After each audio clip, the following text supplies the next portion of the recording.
जितने भी राजा है ना, उनका दाह संस्कार अलग अलग ही है। महाराणा प्रताप के पुत्र का नाम था अमर सिंह, अमर सिंह प्रथम। अमर सिंह प्रथम को सर्वप्रथम आहड़ में दफनाया गया था। आहड़ कहां पर है? उदयपुर में। अमर सिंह के बाद जितने भी राजा बने सबका अंतिम संस्कार आहड़ में किया गया। इसलिए आहड़ को कहते हैं महासतिया, न कि मृतकों का टीला। महासतिया इसलिए कि जो राजा मर जाता था लुगाइया सती हो जाती थी, इसलिए नाम क्या पड़ गया? सतिया। अभी अपने परीक्षा में प्रश्न पूछा, महासतिया की जगह बावड़ा बनाने के लिए लिख दिया महासत्य। बस यहां तक पहुंचे। तो आगे भी अगर कभी पूछ ले कि प्राचीन सभ्यताओं में महासतिया किसे कहा जाता था, तो न कि आहड़, उत्तर क्या होगा? बस आगे सुनो। हम पढ़ रहे थे बेराट सभ्यता। बेराट की दो चार बात बता भी दी थी शायद तक मैंने। बेराट सभ्यता कहां पर है? और बेराट दुर्ग कहां पर है? दिलवाड़ा में। किसने बनवाया था? कुंभा ने बनवाया था। तो बेराट दुर्ग उधर है, बेराट सभ्यता ही है। महाभारत काल में यहां पर, महाभारत काल में ये मत्स्य महाजनपद के अंतर्गत आता था। मैंने बताया था थोड़ा सा जनपद की बात, तो ये मत्स्य जनपद के अंतर्गत आता था। कौन सा क्षेत्र? बेराट। और इस मत्स्य जनपद की राजधानी हुआ करती थी विराट नगर, और विराट नगर इसकी राजधानी थी। इसलिए वर्तमान में जो बेराट है वही पहले क्या था? विराट नगर। तो महाभारत काल में विराट नगर जानकारी किससे मिली? रामायण महाभारत से। उसमें ऐसा लिख रखा कि पांडवों ने अपना अज्ञातवास यहीं पर बिताया था। पांडवों ने अपना अज्ञातवास कहां पर बिताया था? विराट नगर में। यहां का कोई राजा रहा करता था विराट। कहानी सुनी हुई होगी शायद, नहीं सुनी हुई है? चलो, पांडव, कौरव और पांडवों के मध्य कुरुक्षेत्र में महाभारत युद्ध लड़ा गया था, ये तो पता ही है। और फिर इन पांडवों को 12 वर्ष का वनवास और 1 वर्ष का अज्ञातवास। अपने ये बोलते हैं कि 1-2 महीना आगे निकल गया, इसलिए भगवान राम ने 14 साल वनवास बिताया। बोलते हैं ना, 12 साल का वनवास और 1 साल का अज्ञातवास दिया गया। तो वनवास तो काट रहे थे ये श्रीलंका में। वनवास कहां पर बिताया? श्रीलंका को सियल द्वीप बोलते हैं ना। और 1 साल का अज्ञातवास दिया गया। अज्ञातवास क्या था? प्राचीन समय का लुक बीचनी खेल। लुक बीचनी जानते हो ना? लुक जाता बिन ढूंढना है, ढूंढ लेता जना बिको ऊपरी आ जाती, फिर वो ढूंढ तो डोल। तो पांडवों को कहा 1 साल हमें पता नहीं चलना चाहिए कि आप टाइम काट कहां रहे हो। अगर पता चल गया तो आपको दोबारा 12 साल का वनवास और 1 साल का अज्ञातवास। अब पांडवों की ये समस्या आ गई कि जाएं तो कहां जाएं, इसलिए उन्होंने सबने अपना अपना रूप बदल लिया। जो काम था वो सारा चेंज कर दिया और सब अलग अलग रहने लगे। सबसे पहले भीम आए, और भीम विराटनगर के राजा विराट के पास आए, और विराटनगर को कहा महाराज मुझे सब्जी बहुत जोरदार बनानी आती है। मतलब रसोई का काम 1 नंबर का आता है। कौन कहता है? विराट ने कहा यार सेना में थोड़े आदमी ज्यादा ही है, 1 आधे कुक को भर्ती करना था, तो एक काम कर, डेमो देना है। भीम से सब्जी बनवाई, भीम ने सब्जी बनाई शानदार, इसलिए भीम को रसोईया में रख लिया। किसको? भीम को। थोड़ी देर बाद में द्रौपदी आई। द्रौपदी ने कहा मुझे नौकरानी का काम ठीक ठाक आता है। विराट की पत्नी थी, उसकी नौकरानी रख दी। किसको? द्रौपदी को। युधिष्ठिर आया। युधिष्ठिर ने कहा महाराज मुझे पासा खेलना आता है। राजा विराट ने कहा यार मैं अकेला हमेशा माथा फोड़ी करता हूँ, 2 बंदे ढंग से खेलेंगे, आजा तू भी भर्ती हो जा। विराट युधिष्ठिर को भी रख लिया। अब आया अर्जुन। अर्जुन ने क्या किया? अर्जुन के पास बाण थी, गांडीव नामक धनुष थी। उसको एक पेड़ पे टांग के आया, और पेड़ के ऊपर टांगते वक्त वृक्ष देवता को ये अपना वचन दिया कि मैं मेरा रूप बदल रहा हूं, मेरा धंधा बदल रहा हूं, पर मैं जब वापस आऊंगा तो वृक्ष देवता इस धनुष को मैं गंगा जल से धोकर बाद में काम में लूंगा, तू इसका साक्षी है। अर्जुन उस पेड़ के ऊपर लगा के अपनी धनुष, और बाद में की पोशाक चेंज, घाघरा लुगड़ी पहने और लुगाई बन के गए, घुघरू वुघरू बांध के। और बाद में राजा विराट के दरबार में जाकर कहा महाराज मुझे डांस बहुत ही अच्छा आता है, मैं डांसर हूं, डांस करती हूं। लुगाई का वस्त्र धारण कर लिया। किसने? अर्जुन ने। और नाम बताया बृहन अल्लाह। नाम सुना है क्या? बृहनल्ला, अर्जुन को ही बोलते। तो राजा विराट ने कहा हाँ यार ठीक है, तू एक काम कर। विराट का एक पुत्र था जिसका नाम था उत्तर और पुत्री का नाम था उत्तरा। अर्जुन को कहा कि तू एक काम कर, मेरी पुत्री को डांस सिखा दे। अर्जुन वहां डांस करता बांध के घुघरू हमेशा। किसको डांस सिखाता है? उत्तरा को। अर्जुन के गुरु कौन? द्रोणाचार्य। और द्रोणाचार्य का दूसरा शिष्य दुर्योधन। दोनों के गुरु ही द्रोणाचार्य थे। एक का जो उसका शिष्य था वो तो पार करके चला गया और एक वहीं रह गया। तो द्रोणाचार्य जो थे उनको कौरवों ने कहा कि गुरु हो ना हो तेरा शिष्य विराट नगर में। द्रोणाचार्य ने कहा उसका तो मैं पता लगा दो 4 कोस से, मैं जानता हूं उसके सारे कितने लक्षण है, कितना बेलक्षण है। कौन कह रहा? इसलिए द्रोणाचार्य के नेतृत्व में दुर्योधन भी इनके शिष्य थे, वो भी साथ है। लेकिन द्रोणाचार्य ने कौरवों को कहा अगर पांडव वहां हैं तो इस बात की मैं गारंटी लेता हूं कि पांडव और सब कुछ त्याग सकते हैं लेकिन गौ रक्षा के लिए जान दे सकते हैं। आप एक काम करो, विराट नगर से गायें चुरा लो। तो कौरव गए और कौरवों ने क्या किया? विराट नगर से गायें चुरवाई। उस दिन राजा विराट शिकार पर गया हुआ था। राजा महाराजा शिकार करते थे, अपने चित्रकला में खूब सारे शिकार हैं। शिकार करते हुए दर से शेर को मारते हुए घोड़े पर बैठा हुआ वो तो गया हुआ था शिकार पर, और सारे रथ वाहक भी उसके साथ थे, रथ चलाने वाले। विराट नगर से कौरवों ने गायें चुरवा दी। वो गायें चोर कर चले गए। विराट नगर के सारे लोग आए विराट के दरबार में, बोले राजा आप ही तो हैं। गायों के लिए युद्ध होता था पहले, सारा का जितना था वो गाय के लिए। अपने सारे लोग देवताओं में गायों के नाम आएंगे। हिंदू धर्म का सबसे पवित्र पशु माना जाता है किसको? तो इसलिए वो गायों की चोरी करने के लिए विराट नगर के दरबार में आए। विराट था नहीं। विराट कहां पर गया हुआ था? शिकार पर। उसका पुत्र था उत्तर, उसके पास आए और बोले राजा आज राजा नहीं है तो राजा का पुत्र ही राजकुमार है, वही उत्तराधिकारी बनेगा, आप हमारी गायों की रक्षा करो। राजा विराट तुरंत कहता रथ निकालो चलेंगे। वैसे कुछ ही नहीं आता, 1 नंबर का निकम्मा आदमी, धनुष चलाना ही नहीं आता कभी। राजा का लड़का वैसे ही नखरे करके रहता था। इसको कहा तो कहा रथ ड्राइवर को बुलाओ, रथ निकालो जल्दी, गायें वापस छुड़ाएंगे। तो वहां कहा साहब रथ के सारे ड्राइवरी किसके साथ गए? विराट के पास कोई रथ चालक है ही नहीं। अब राजा ये उत्तर संकट में आ गया कि गाय किससे छुड़ाए, को रथ चलाने वाला नहीं है। तब द्रौपदी ने कहा, द्रौपदी वहां रहती थी, नौकरानी किसकी? विराट की पत्नी की। इसने उत्तर को कहा कि अपने जो वो डांस सिखाती है ना उसको चलाना आता रथ। डांस कौन सिखाती? उत्तर बोला वो घुघरू बांध के घूम रही है। बोले हाँ वो चला लिया, रहने दे तू। बोले मैं कह रही हूं ना चलाता है वो।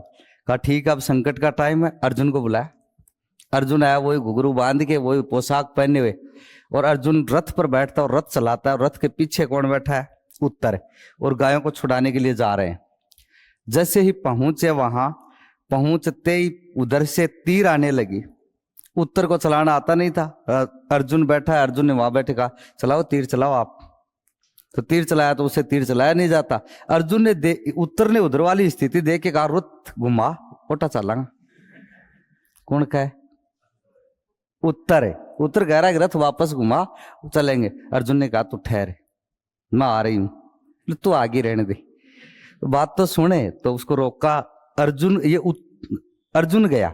अर्जुन उस वृक्ष के ऊपर गया और अपना वो गांडीव नामक धनुष उतारने लगा। वृक्ष ऊपर हो गया। वृक्ष ने कहा तूने वचन दिए थे कि मैं इस वेशभूषा में नहीं और मैं गंगा जल से साफ करके काम में लूंगा। अब तेरे संकट है तो यहां गंगा जल का प्रयोग कर नहीं सकता, इसलिए तेरे को धनुष नहीं मिलेगी।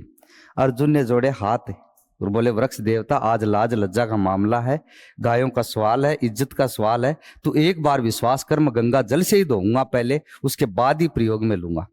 वृक्ष नीचे आया, गांडीव धनुष पर उसने अपनी तीर लगाई और तीर मारी एक पहाड़ी में, और वहां से नदी निकली जिसका नाम बन गया बाण गंगा। अर्जुन की बाण से निकली नाम क्या बना? बाण गंगा। अर्जुन ने वहां साफ किया, उसको धोया और धोकर वापस आया और वहां तीर चलाने लगा। इतने में उतर कर भाग गया। किससे? रथ से। अर्जुन ने कहा ठहर 1 मिनट है। उसको पकड़कर वापस लेकर आया। तू बैठ जा, मैं सामने नहीं चला सकता, पीछे से चलाऊंगा। तू नहीं जानता मैं कौन हूं, मैं अर्जुन हूं। जन जाके वो बैठो कौन? उत्तर। उधर द्रोणाचार्य बैठा, दुर्योधन बैठा। तीर पहली चलाई, पहली तीर अर्जुन के हमेशा गुरु के चरणों में जाती। द्रोणाचार्य के चरणों में गई पहली तीर, जाते पास में दुर्योधन बैठा था। दुर्योधन को द्रोणाचार्य ने कहा पक्का अर्जुन है, देख लेना चाहिए। पहली तीर मेरे पैरों में आई, अब तेरे आएगी। जिठान दुर्योधन बोले आगे महाराज आ रही। पता चल गया कौन है। अर्जुन ने भयंकर तरीके से लड़ा और सारी की सारी गायें वापस छुड़ा कर ले आए वहां से। कहां से? उन कौरवों से, जिन पहाड़ियों में जहां गाय छुपाई थी, गाय लेकर आ गए। इधर राजा विराट शिकार से आया और राजा विराट शिकार से आकर और वहां युधिष्ठिर के साथ खेल रहा है, क्योंकि युधिष्ठिर था ना, उसके साथ ये खेल रहा था। वो कौन सा खेल खेलते थे? पासा। तो विराट ने युधिष्ठिर को कहा कि देख, विराट ने युधिष्ठिर को कहा कि देख युधिष्ठिर, आज मेरे बेटे ने गायों की रक्षा कर दी। मैं सोचता था कि मेरा उत्तराधिकारी ऐसा काम नहीं कर पाएगा, लेकिन आज से कामकाज उसी को सौंप देंगे। युधिष्ठिर बोले महाराज बाबी की मेहर को नहीं, वो अर्जुन करे। विराट को गुस्सा आया, विराट ने उठा के और वो एक तलवार सी जो भी थी वो मारी, बेचारे युधिष्ठिर का नाक काट दिया। किसने? विराट ने। इतने में उत्तर आया और उत्तर ने आकर कहा पापा आज अगर वो अर्जुन न होता ना तो मेरी हालत खराब ही थी। तब युधिष्ठिर, विराट ने जोड़े हाथ, किसके? गलती हो गई, मुझे पता नहीं था। अर्जुन ने, अर्जुन को बुलाया। किसने? राजा विराट ने। पुत्र को कहा अर्जुन को बुलाओ जल्दी। अर्जुन को बुलाया, अर्जुन के हाथ जोड़े, कहा कम से कम मुझे बता तो देते कि हम पांडव हैं, आपको क्या जरूरत थी? मैं वैसे भी आपको मना नहीं करता। अब एक काम कर अर्जुन, मैं मेरी पुत्री के साथ तेरी शादी करना चाहता हूं। अर्जुन ने जोड़े हाथ, बोले महाराज उम्रदराज भी कोई चीज होती है, मैं गुरु हूं उसका। किसका? उत्तरा का। मैं डांस सिखाता हूं, ये असंभव बात है। अगर आप हमारे साथ रिश्ता करना चाहते हो तो मेरे पुत्र है अभिमन्यु, उसके साथ शादी कर देना। फिर अभिमन्यु के साथ शादी की गई। किसकी? और उत्तरा और अभिमन्यु से उत्पन्न पुत्र का नाम था परीक्षित, जिसे मृत्यु लोक का देवता कहा जाता है। किसका? उत्तरा का और अर्जुन के पुत्र का। उधर दुख की बात ये, इनके दिन बाकी पड़े थे 8।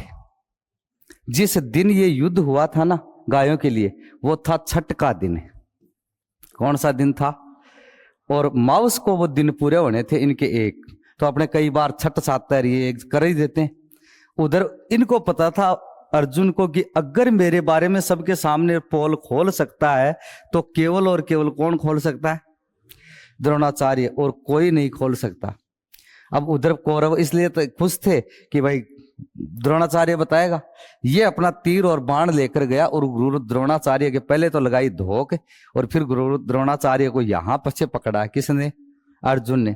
गुरु है कायदे का, ये मामला था गायों का, इसलिए मुझे लड़ना पड़ा।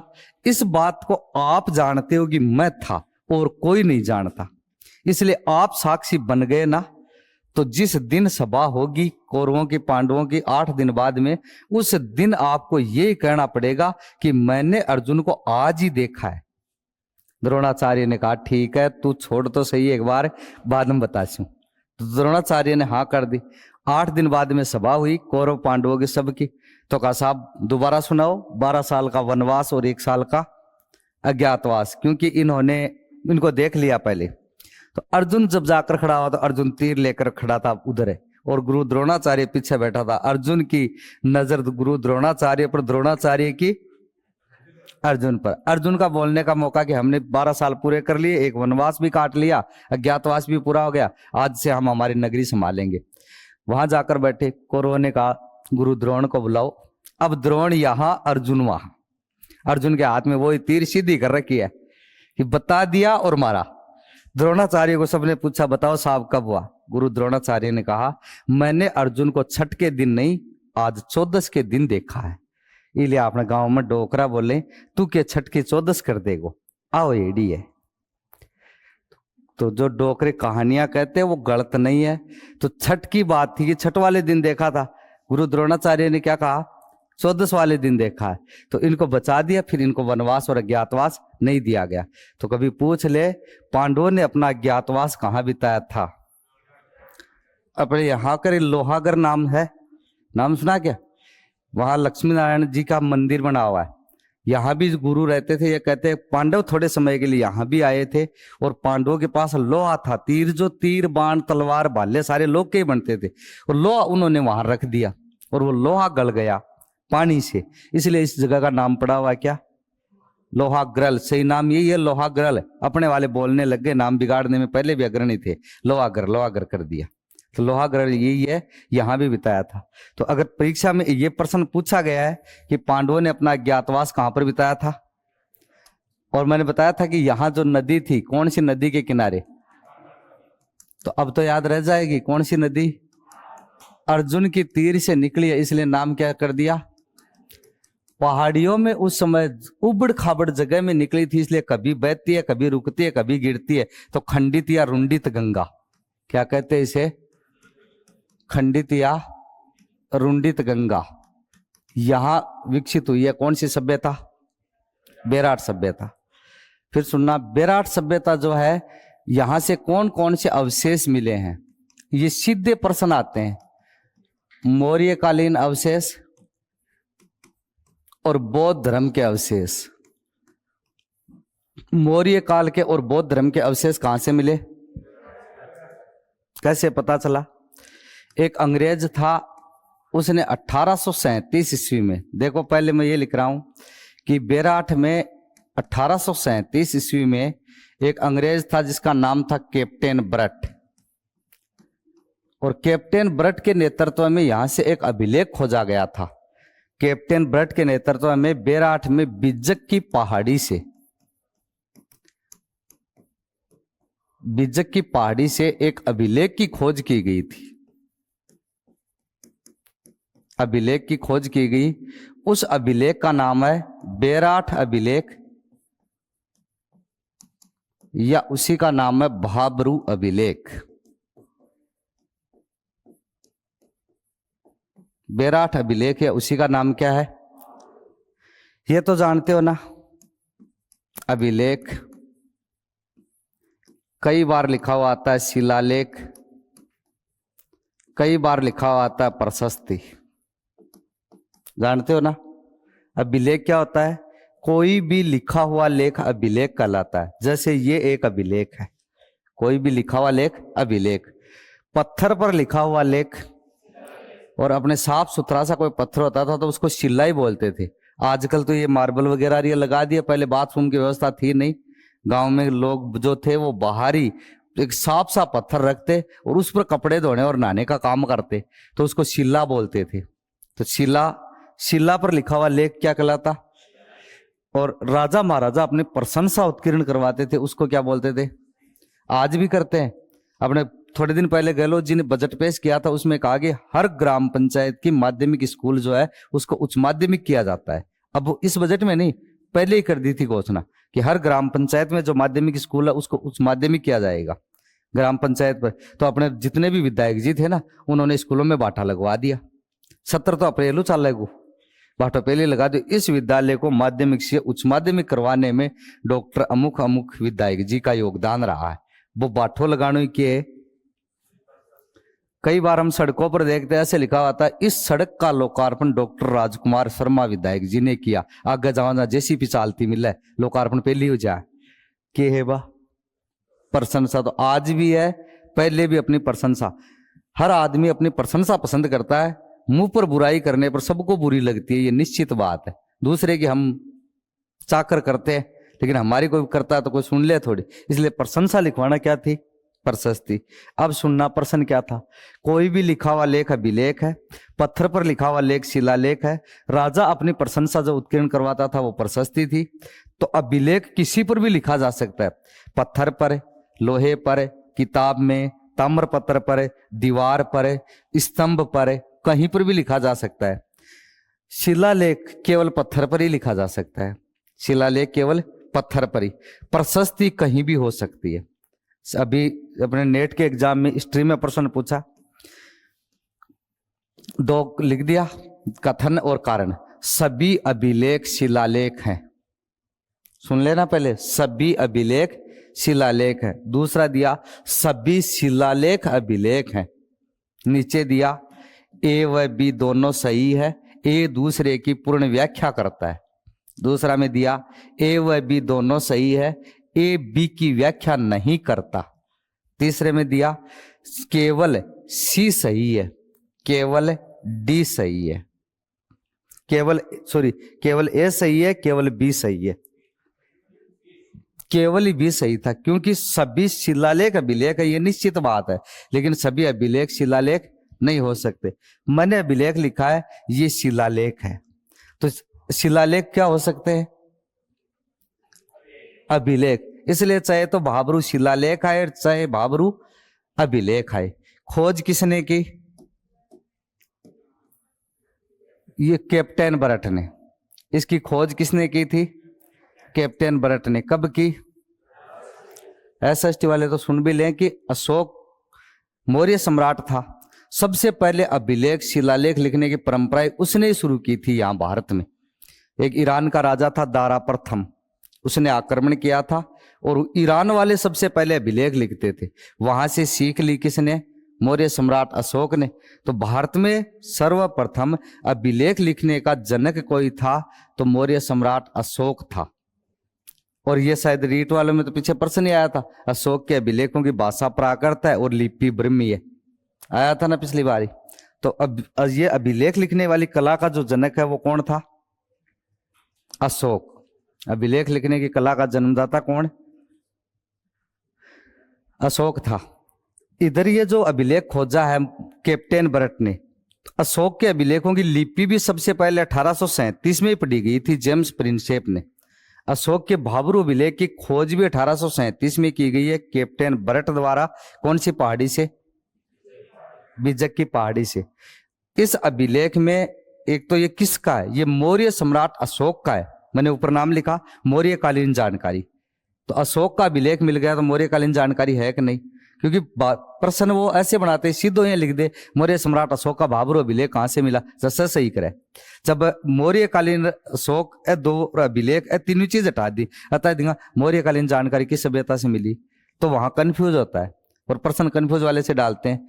तो मौर्यकालीन जानकारी इसलिए मिलती है कि मौर्य सम्राट अशोक के एक अभिलेख की खोज कैप्टन बरट ने बिजक की पहाड़ी से की। वो भी परीक्षा में प्रश्न पूछो कौन सी पहाड़ी से? बिजक की पहाड़ी से। और उस अभिलेख में मौर्य सम्राट अशोक की जानकारी मिलती है। आगे अगर अशोक की बात करें तो अशोक बौद्ध धर्म का अनुयायी था, हाँ कि नहीं? बौद्ध धर्म का ही था अशोक, इसलिए बौद्ध धर्म की जानकारी भी कहां से मिलती है? उस अभिलेख से। जो अभिलेख प्राप्त हुआ ना, उस अभिलेख में जानकारी किसकी मिलती है? बौद्ध धर्म की। इसलिए बौद्ध धर्म के अवशेष भी कहां से? बेराट से। बौद्ध धर्म के अवशेष भी कहां से मिले? बेराट से मिले बौद्ध धर्म के अवशेष। तो बौद्ध धर्म के अवशेष भी बेराट से है। और दूसरा अशोक का भाबरू अभिलेख भी कहां से खोजा गया? बेराट से। आगे सुनना, बेराट से जो इनका अभिलेख खोजा गया है, यहां तक की बात थी। बेराट से एक अभिलेख खोजा गया, किसका? अशोक का। अशोक मौर्य वंश का था, तो मौर्य वंश के शासक अशोक का बेराट अभिलेख खोजा गया था। इसी अभिलेख का नाम भाबरू अभिलेख। अब और सुनना, अशोक के अभिलेख 3 प्रकार के थे। एक है वृहद शिलालेख और एक है लघु शिलालेख। वृहद शिलालेख और लघु शिलालेख 2 अभिलेख हैं, इनको बोलते हैं शिलालेख। एक मिला है इनका स्तंभ लेख। ये एसएसटी वालों के तो थोड़ा बहुत पल्ले पड़ जाएगा शायद। गुहा लेख। अशोक के अभिलेख कितने प्रकार के? 3, शिलालेख, स्तंभ लेख, गुहा लेख। शिला पत्थर पे लिखा हुआ, स्तंभ चौकोर जो बनाते ना उस पर लिखा हुआ, और गुहा गुफा में लिखा हुआ। गुफा में लिखा हुआ अभिलेख। ये आवाज चालू को नहीं है? तो ये शिलालेख, स्तंभलेख, गुहालेख 3 है ना। अब शिलालेख है वो 2 प्रकार के हैं, एक तो वृहद, एक लघु। तो अशोक के जितने भी लघु शिलालेख मिले ना, उनमें सबसे बड़ा ये है भाबरू शिलालेख। तो अपने ये बात याद रखनी है, अशोक के लघु शिलालेखों में सबसे बड़ा, अशोक के लघु शिलालेखों में सबसे बड़ा शिलालेख कोई है तो कौन सा है? भाबरू, या उसका नाम ही क्या है? बेराट शिलालेख। इस शिलालेख में बौद्ध धर्म की जानकारी मिलती है। कौन से धर्म की? बौद्ध धर्म की जानकारी मिलती है इसी शिलालेख में। और वो बौद्ध धर्म की जानकारी है कि अशोक बौद्ध धर्म का अनुयायी था। कौन कौन सी चीज मिलती है? एक तो इस अभिलेख में बौद्ध धर्म के त्रिरत्न मिलते हैं। त्रिरत्न कौन कौन से? एक नाम है बुद्ध, एक नाम धम्म, एक नाम संघ। बुद्ध धम्म संघ, इन तीनों को क्या बोलते हैं? त्रिरत्न। कौन से अभिलेख में? भाब्रू अभिलेख में। दूसरी इसी अभिलेख में मिलता है बौद्ध धर्म के चैत्य, बौद्ध धर्म के विहार और बौद्ध धर्म के स्तूप। तीन चीज है, इनको ऐसे समझना जैसे एक मंदिर है, अपने गांव में कोई मंदिर है, नजर करना उस पर। उस मंदिर में चारों ओर चार दीवारी होती है, सामने यहाँ एक गेट भी लगा हुआ होता है। मंदिर का एक मुख्य भाग होता है जहां हम सारे जाकर नमन करते हैं, धोख लगाते हैं, जहां पूजा की जाती है। उस पूजाग्रह स्थल को बौद्ध धर्म में बोलते हैं चैत्य। पूजा करने वाले स्थल को क्या बोलते हैं? चैत्य। इस मंदिर के पास इधर कोई मकान भी होते हैं जहां पुजारी वगैरह और कोई आदमी रहते हैं। तो जो रहने का स्थल होता था बौद्ध भिक्षुओं का, उसको बोलते थे विहार। और इसी मंदिर में अगर देखें तो एक छतरी और बनी हुई है, एक छतरी भी बनी हुई है। छतरी होती है समाधि। कोई साधु संत अगर वो पुजारी वगैरह खत्म हो जाते ना, उनको वहीं दफना देते, उन पर क्या बना देते? छतरी। तो बौद्ध धर्म के जो समाधि स्थल है, उस समाधि स्थल को क्या बोलेंगे? स्तूप। और बौद्ध धर्म बौद्ध भिक्षुओं का रहने का स्थल है। मैं बोलूं कि बौद्ध भिक्षुओं द्वारा पूजा गृह स्थल, जिसकी पूजा की जाती है, उसको क्या बोलते हैं? चैत्य। बौद्ध भिक्षुओं का रहने का स्थल है, रहने का जो स्थल है उसको क्या बोलेंगे? विहार बोलेंगे। बौद्ध भिक्षुओं का रहने का स्थल है। और स्तूप बोलेंगे किसको? समाधि। ये तीनों जानकारी कौन से अभिलेख में? भाब्रू अभिलेख में। भाब्रू अभिलेख की खोज कहां से की गई? बेराट से। और वो भी किसने की थी? किस पहाड़ी से? बिजक की पहाड़ी से। ये अशोक के लघु शिलालेखों में सबसे बड़ा शिलालेख। कॉलेज लेक्चरर में यहां से दूसरा प्रश्न पूछा। प्रश्न इजी भी था, टफ भी था, क्योंकि पढ़ाया नहीं जाता ज्यादातर, इसलिए टफ था। 1870-71 में 1870-71 में ALC कार्लाइल नामक एक अंग्रेज है, उसने यहां एक दूसरी पहाड़ी है भीम जी की डूंगरी। कौन सी डूंगरी? इसका नाम भीम जी की डूंगरी इसलिए पड़ा कि भीम यहां रहता था, रसोईया, इसलिए नाम क्या पड़ गया? भीम जी की डूंगरी। यहां एक बार द्रौपदी और भीम इधर घूमे थे और द्रौपदी ने कहा प्यास लगी है। भीम ने लात मारी और लात मारकर पानी निकाल दिया। तो भीमलत तालाब बना हुआ है। इस पर कौन सा तालाब है? भीमलत। भीम की लात से बना तालाब भीमलत तालाब। तो बड़े पहले तो बाणसुग नदी निकल जाती, लात सु तालाब बन जाता। अब मुश्किल काम है, अब तो हजार फुट जाने के बाद में धूल उड़बो करे बेरो है ना, वो पहले को सिस्टम हो। इस भीम जी की डूंगरी से अशोक के दूसरे भाब्रू अभिलेख की खोज, अशोक के दूसरे भाब्रू अभिलेख की खोज, भाब्रू अभिलेख की खोज किसने की थी? वो पूरा नाम याद न रहे, वो तो याद करना ही पड़ेगा। कार्लाइल। किसने की थी? कार्लाइल ने। वो कॉलेज लेक्चरर में अक्टूबर 2021 में पूछो प्रश्न कि अशोक के दूसरे भाब्रू अभिलेख की खोज किसने की? पहला ऑप्शन में कैप्टन बरेटो, जहां सारा उत्तर क्या करे, सोचा भी कोई नाम दे दियो गो, गलतियों लिखो गए होगो, गलतियों को नहीं सही लिखो। दूसरे अभिलेख की खोज ALC कार्लाइल ने की। और कार्लाइल को इतना भी याद करना है कि भारतीय पुरातत्व सर्वेक्षण विभाग, बताया था क्या मैंने?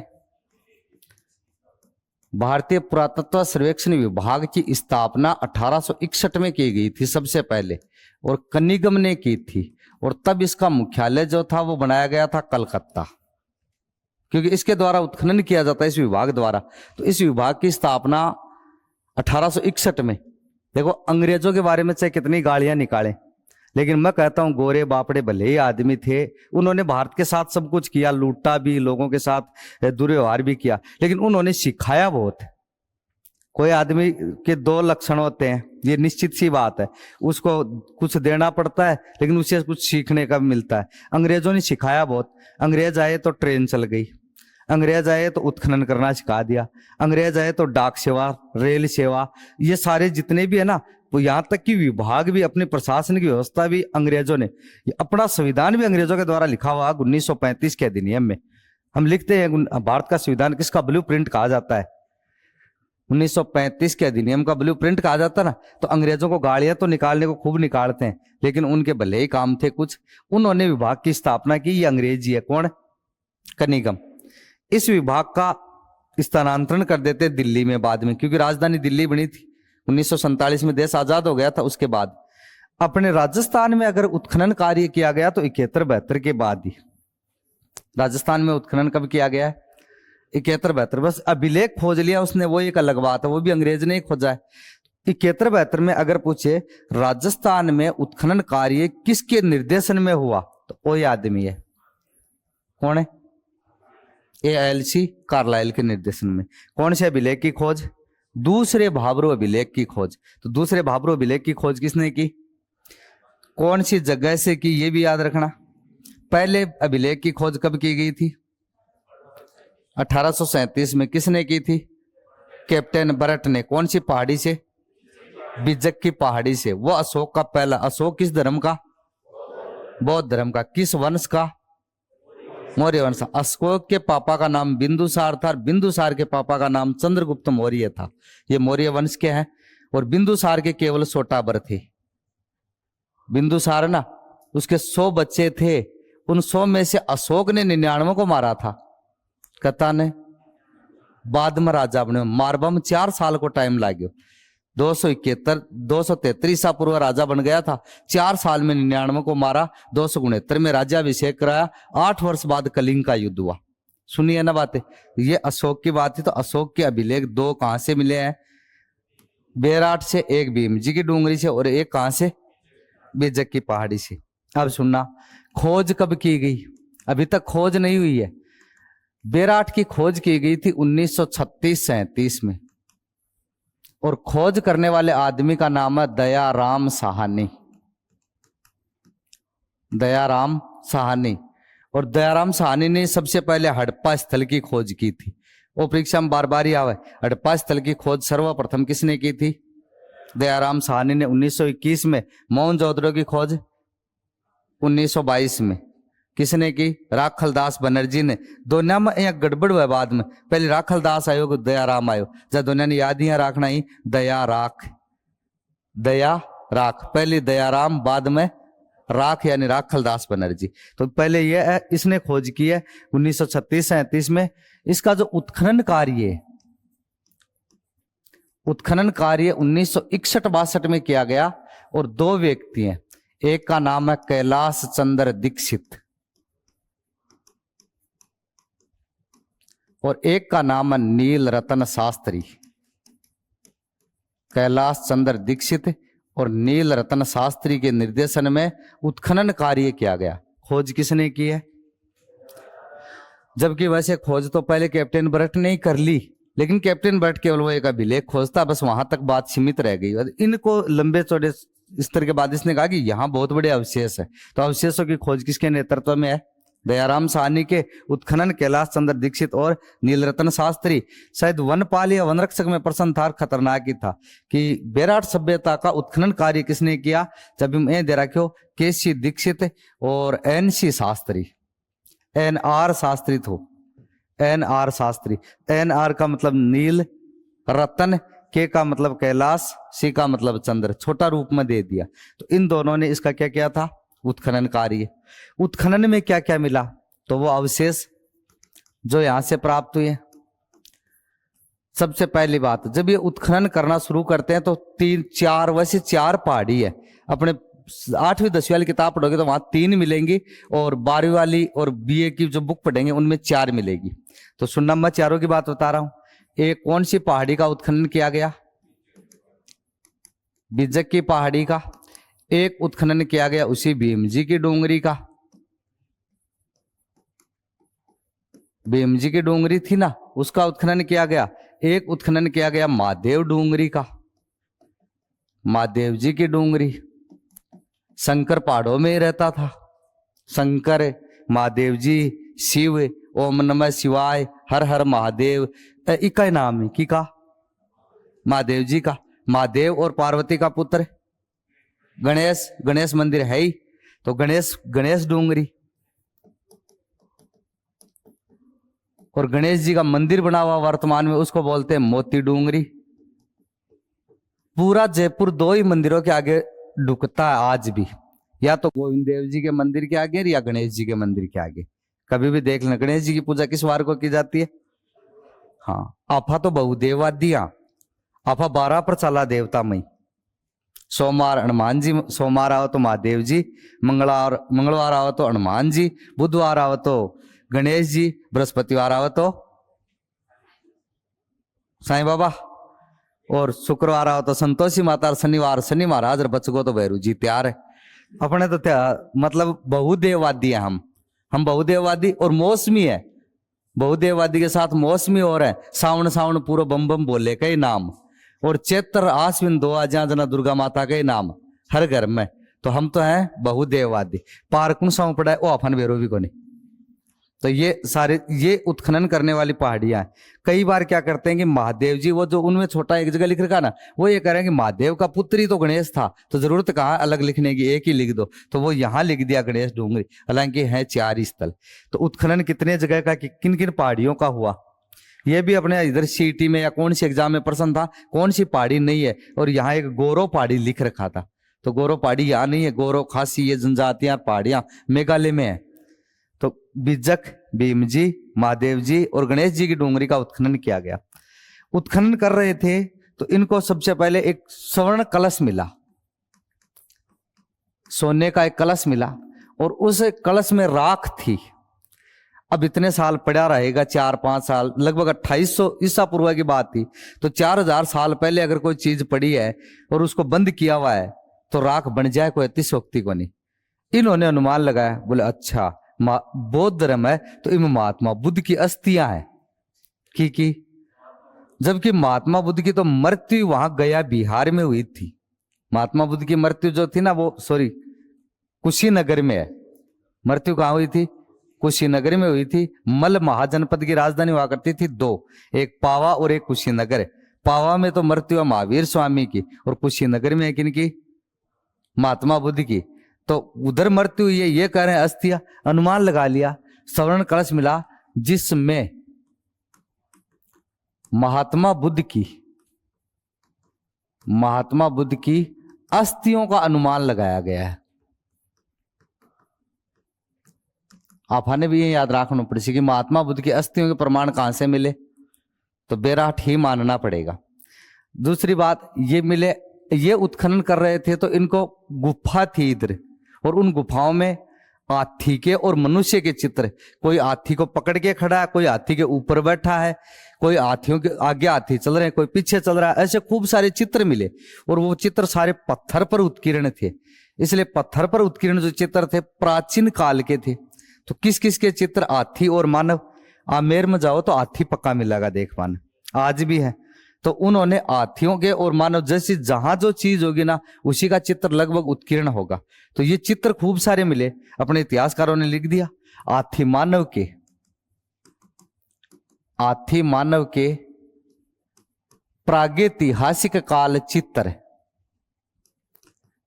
प्रागैतिहासिक काल चित्र मिले हैं। अब प्रागैतिहासिक काल उदाहरण इसलिए दिया कि उन हाथियों के पीछे जो मिन्नक खड़े हैं ना, वो कपड़े उपड़े नहीं पहने, तो सोचा है प्राचीन काल वाला ही, अनहोश हो को नहीं कि कपड़ा उपड़ा भी पहरिया करे।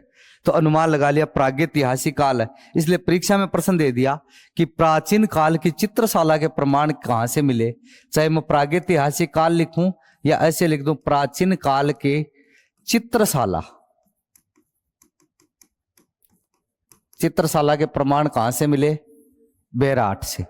प्रागैतिहासिक काल किन किन के चित्र है? हाथी मानव के गुफा में है और पत्थर पर है, इसलिए हाथी मानव के शैल चित्र, उसको क्या बोल देंगे? शैल चित्र। तो प्राचीन काल की चित्रशाला कहां पर है? बेराठ में। प्राचीन काल की चित्रशाला किसको कहते हैं? बेराट को कहते हैं। यहीं पर ये उत्खनन कर रहे थे, तो उत्खनन करते करते इनको एक सूती कपड़े में 36 मुद्रा मिली। मेरे अब बात जच्चा को नहीं, प्लास्टिक गल जाए वह कठाऊ तुक्को मारेगी सूती को, यही को नहीं पड़ा कि पोलिस्टर है, सूती है, ऊन है, लेकिन लिख दियो तो लिख दियो कि बेराट से सूती कपड़े में एक साथ 36 प्रकार की मुद्रा, 36 मुद्राओं के प्रमाण मिले। मुद्राओं की जगह मैं ये लिख दूं 36 सिक्कों के प्रमाण मिले। कहता ही 36 पूरे 36 हैं। इन 36 को अलग अलग टुकड़ों में बांट रहे हैं। इन 36 में से 8 सिक्के जो हैं, 8 सिक्के चांदी के पंचमारक हैं, चांदी के पंचमारक सिक्के हैं। इनको बोलते हैं आहत सिक्के। क्या बोलते हैं? वो शायद आपने फर्स्ट ग्रेड में प्रश्न आए हो कि 8 पंचमारक या चांदी के आहत सिक्कों के प्रमाण कहां से मिले, तो कहां से? बेराट से। बच गए कितने? 28 सिक्के जो हैं ये यूनानी शासकों के हैं। और जो यूनानी है ना, उन यूनानियों को बोलते हैं इंडो ग्रीक। मतलब समझना, ग्रीक यूनान का नाम है और ग्रीकवासी भारत में रहने लग गए, इसलिए भारतीयों ने उनका नाम कर दिया इंडो ग्रीक। तो इंडो ग्रीक शासकों के हैं। यूनानी शासकों को क्या कहते थे? Indo Greek. अपने वालों ने कहा अच्छा इंडो इंडिया की बात है जना, हिंद ही ग्रीक यानी यूनानी ही। तो हिंद यूनानी राजाओं के सिक्के या बोल दे हिंद ग्रीक शासकों के सिक्के, एक ही बात है। यहां एक राज करने वाला राजा था जिसका नाम था मिनेंडर। क्या नाम था? मिनेंडर। राजा मिनेंडर जो था, मिनेंडर राजा था यूनान का। उसको चाहे इंडो ग्रीक राजा बोल दें चाहे हिंद यूनानी राजा बोल दें। इसकी सर्वाधिक मुद्रा मिली 16। अब मुझे लगता है कि यहां से प्रश्न तो अगर एक बार ढूंढ लेता ना आरपीएससी, उसके अगल बगल से दोबारा पूछता, इसमें कोई मेनमेक है नहीं। तो आगे अगर प्रश्न बनाएगा तो 8 की तो पूछ ली, 36 की पहले पूछ ली, 28 और 16 बचे हैं। अब बहुत ज्यादा गहराई का प्रश्न यह होगा कि बेराट से 36 प्रकार की मुद्राएं मिली, उनमें से सर्वाधिक यूनानी राजा मिनेंडर की है। उन मुद्राओं की संख्या बताइए। ऑप्शन में मिलेगा 36, 8, 28, 16। बात सारी ही उत्तर क्या आना है? 16। कॉलेज लेक्चरार में ये प्रश्न पहले पूछा गया था 2008-9 में, तब उसमें 12-13 में, तब उसमें 16 ये राजा मिनेंडर का नाम आया था कि बेराट से प्राप्त हिंद ग्रीक सिक्कों में सर्वाधिक सिक्के किस यूनानी राजा के मिले। तो उत्तर क्या आना है? मिनेंडर। बात पल्ले पड़ी कि तो इन 36 मुद्राओं की बात याद रखनी है। ये भी कहां से प्राप्त हुई है? आहड़ से। और यहां से क्या मिला? यहां से जो मृद भांड है वो है उत्तरी काले चमकीले मृद भांड। उत्तरी काले चमकीले मृद भांड। और मैं इस प्रश्न के लिए लगभग 1 साल से बात बार बार बोल रहा हूं, अभी आया नहीं है, क्योंकि मृद भांडों पर वर्तमान में नजर है और ये प्रश्न आज तक पूछा नहीं है। तो आगे के एग्जाम का मुझे 100% लगता है कि आगे के एग्जाम में पक्का ये प्रश्न आएगा, क्योंकि मृद भांड पूछ रहे। देखो आहड़ का विकल्प परसों पूछ लिया, लाल काले मृद भांड वाली संस्कृति। कालीबंगा का तो बहुत बार पूछ लिया, ज्यामिति आकार मतलब लाल के ऊपर काले और सफेद, ये प्रश्न पूछ लिया। गणेश्वर का भी पूछ लिया था, काला और नीला, गणेश्वर का पूछ लिया। तो अब बचा कौन सा है? या बालाथल, क्योंकि सभ्यता सब में 5 ही कर दी। रीट में भी 5 ही है, सेकंड ग्रेड में भी 5 ही है और फर्स्ट ग्रेड में भी 5 ही है। तो इन 5 में से तो प्रश्न ढंग का पूछे। तो वहां से अगर पूछे बालाथल से, तो वहां थे अपरिष्कृत मृद भांड। अपरिष्कृत का मतलब होता आधा पका हुआ, यानी भूरा कलर का। किस कलर का? भूरा। वो तो है बालाथल से। और उत्तरी काले चमकीले मर्द भांड पूछे तो, और मुझे ये भी लगता है कि कहीं ये शब्द ऐसे न दे दे जैसे आपकी वो जलवायु में आता ना, BWH CW मन को और बाका के नाम हुआ है आया करी ना, अठिन कुण शेयर उत्तरी पूर्वी अंग्रेजी में नाम आओ ना, वह नाम आओगे NBPW। मृद भांड के प्रमाण कहां से मिले ना देखेगा, वो तो पढ़ाया डो को ना के नाम है north black printed ware. North यानी उत्तरी, ब्लैक यानी काले, प्रिंटेड यानी चमकीले, वेयर यानी मृद भांड। तो NBPW मृद भांड कहां से मिले? नॉर्थ, ब्लैक, प्रिंटेड, वेयर, मृद भांड। मतलब क्या बोलते थे? उत्तरी, काले, चमकीले, मृद भांड के प्रमाण कहां से मिले हैं? जयपुर से। अंडरलाइन की हुई है, अच्छा प्रश्न है, आगे की एग्जाम का विशेष ध्यान रखना। अकेला ही आएगा ये और बता दूं, या ऐसे देंगे कि बेराट से प्राप्त मृद भांडों की विशेषता थी, नीचाओं को लाल काले ज्यामितीय आकार के थे, तो ज्यामितीय आकार आते तो कालीबंगा समझ आना। लाल काले मृद भांड वाली संस्कृति के थे तो आहाड़, काला व नीला तो गणेश्वर, उत्तरी काले चमकीले मृद भांड तो उत्तर क्या आएगा? बेराट से प्राप्त हुआ। यहां से देखो, अगर आप अनुमान लगाएं तो आमेर में सबसे पहले मुगलों की अधीनता आमेर वालों ने स्वीकार की थी। किसने? बारमल ने। मुगलों की अगर मैं बात बताऊं, क्योंकि आपके संबंध है मुगल राजपूत, इसलिए उसको ढंग से पढ़ना ही है, तो यहां मैं इसलिए साथ बता रहा हूं। सबसे पहले बाबर आया, मुगलों का पहला शासक कौन? तो बाबर तो 4 साल टिका, तो इसका ज्यादातर विस्तार हो नहीं पाया। 26 में आया, 26 में पानी पिया, 27 में खाना खाया, 28 में चांद की और तरफ देखा, और 29 में घाघरा पहनकर 30 में मर गया। कौन? पानीपत का युद्ध हुआ, खानवा का युद्ध हुआ, चंदेरी का युद्ध हुआ, घाघरा का युद्ध हुआ, 30 में मर गया। इसके बाद में हुमायूं आया, तो हुमायूं ज्यादा टाइम टिका नहीं, क्योंकि हुमायूं की पिटाई कर दी शेर शाह सूरी ने, तो ये भाग गया। 15 साल तो इसका पलायन काल है। पलायन यानी भागना, 40 से लेके 55 तक। तो फिर यहां अगर ढंग से कोई मुगल शासक करता, राज करता है, तो वो करता है कौन? अकबर। अकबर के समय से सर्वाधिक राजाओं के साथ अकबर के आपके तो संबंध दे रखे हैं। सेकंड ग्रेड में तो खास दे रखा 2 अकबर के दरबार में, 2 अकबर के बाहर। दरबार में कौन कौन? बीकानेर का राय सिंह और आमेर का मान सिंह, दोनों अकबर के दरबार में रहते थे। और 2 अकबर के विरोधी हैं, महाराणा प्रताप और मारवाड़ का चंद्रसेन, तो दोनों दे रखे हैं साफ तरह से। मारवाड़ का चंद्रसेन है, बीकानेर का राय सिंह है, आमेर का मान सिंह है, और मेवाड़ का महाराणा प्रताप है। तो अकबर के दरबारी, अकबर के बाहर। तो अकबर वाले तो सारी बात याद करनी है। 1556 से लेकर 1605 तक है। कौन? अकबर की अधीनता स्वीकार करने वाली पहली रियासत थी आमेर। पहली रियासत कौन सी थी? आमेर थी, और आमेर का राजा बारमल था। तो अकबर यहां निश्चित रूप से रुका है, इसमें कोई मीनमेक है नहीं। अकबर के साथ बारमल ने तो अपनी पुत्री की शादी कर दी हरकाबाई की, इसलिए इस जगह पर कुछ सिक्के मिले, उन सिक्कों पर नाम लिखा हुआ था अकबर जहांगीर। तो पता चला कि अकबर यहां ठहरा होगा, इसलिए अकबर की टकसाल के प्रमाण, अकबर की टकसाल के प्रमाण कहां से मिले? बेराट से। अकबर के टकसाल के प्रमाण है, तो मुगल किस मुगल शासक के टकसाल के प्रमाण मिले? तो अकबर। टकसाल तो जानते हो ना, सिक्का डालने का कारखाना। पहले RBI बैंक यही हुआ करता, कौन सा? टकसाली, जहां सिक्के बनाते थे। और यहां से दूसरे सिक्के मिले किसके? जहांगीर के सिक्कों के प्रमाण भी कहां से मिले? बेराट से। तो अकबर के टकसाल के प्रमाण, जहांगीर के सिक्कों के प्रमाण दोनों विराट नगर या बेराट से मिले। एक ये आदमी,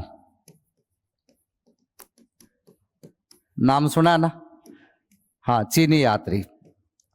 भारत को विश्व का जगत गुरु कहा जाता था, ये निश्चित बात है। और इसलिए कहा जाता था कि पहले भारत में विदेशी लोग पढ़ने के लिए आया करते थे। चीनी यात्री हवेन सांग यहाँ 15 साल पढ़ा रहा पढ़ने के चक्कर में। फाइयान यहाँ पढ़ कर गया था। तो भारत में सबसे पहले जितने भी काम है ना, वो खोज भारत वालों ने पहले ही कर दी थी। बस संसाधनों की कमी थी, इसलिए भारत का विकास थोड़ा कम हो पाया। ये विकासशील देशों में आ गया। अमेरिका, जापान, चीन, इनके पास थोड़े संसाधन ज्यादा थे, इसलिए इनका विकास ज्यादा हुआ, तो वो विकसित देशों की श्रेणी में आ गए। आज उल्टा हो रहा है। भारत के लोग कनाडा जाकर पढ़ रहे हैं, यूक्रेन में डॉक्टरी करने के लिए जा रहे हैं। रूस हमला करता है तो कहते हैं मोदी बचाओ। पढ़ा था ना, यूक्रेन में खूब सारे पढ़ने, डॉक्टरी करने। अरे अपने यहाँ पढ़ने के लिए आते थे, यहाँ से पढ़ने के लिए वहां जा रहे हैं। ये हमारे देश के लिए दुर्भाग्य की बात ही है, क्योंकि यहाँ का पैसा दूसरी जगह जा रहा है। आर्थिक व्यवस्था कमजोर करने में 1 नंबर। फिर नाम लेते हैं कि मोदी ने कर दिया, उधर गहलोत जी ने आर्थिक व्यवस्था कमजोर कर दी, सिलेंडर के दाम बढ़ा दिए। आप ले जाकर विदेशों में लगाओगे तो फिर भेजेंगे, लेंगे कहां से? सही है ना? ये पढ़कर गया था नालंदा विश्वविद्यालय में। कौन? हवेन सांग। ये हर्षवर्धन के काल में भारत आया था। हर्षवर्धन के काल में भारत आया था कौन? हवेन सांग। और ये यहां रहा कब तक था? 629 ईस्वी में तो आया था, 643 तक भारत ही रहा था, 13-14 साल तक अठेरी हो। कौन? हवेन सांग। ये 634 ईस्वी में बेराट आया था। 6 का आधा 3 4, 634 ईस्वी में कौन आया? हवेन सांग बेराट आया था। बेराट में इसने ये कहा कि बौद्ध धर्म के मैंने स्तूप देखे थे, वो भी 8। बौद्ध धर्म के 8 स्तूपों की जानकारी कौन दे रहा है? स्तूप का मतलब मठ, समाधि। 8 स्तूपों की जानकारी कौन दे रहा है? हवेन सांग। आपने ये तो पढ़ा होगा कि हवेन सांग भीनमाल गया था, लेकिन ये नहीं पढ़ा होगा कि भाई वो बेराट भी आया था। ये बेराट आया था, इसने 8 स्तूपों की जानकारी दी है। हर्षवर्धन के काल में आया था। इसका वास्तविक नाम युआन चवांग था। इसका वास्तविक नाम क्या था? युआन चवांग। इसका दूसरा नाम है सवेन तवांग। चीन वाला का एन का ही नाम है। वो कॉलेज लेक्चरार में पूछो और रीट माता का मेला में पूछो, 1900 सवेन तवांग, ये इनके नाम है। ये नाम 2 बार क्यों है? आपने तो जब टाबर हुआ ना बर्तन बजाया करे, लड़कों वजह थाली बजाओ ना, और चीन में बच्चों पैदा होता है ऊपरों बर्तन नीचे पटके, अरबी बर्तन की 2 बार आवाज आवे। अगर ना आवे तो मकान पर जार पटक कर देख लीजिए आज। और 2 बार आवाज ना बयान का नाम हांग टांग वांग स्वान तांग शेन गुटविन, एन का नाम की का चीन वाला का। तो एक नाम 2 ही, एक युआन चवांग और एक स्वेन तवांग। कहाँ आया था? बेराट आया था। कब? 634 ईस्वी में। और बेराट से कितने स्तूपों की जानकारी दी? 8। तो पढ़ना, कल दोबारा इसका रिवीजन करेंगे।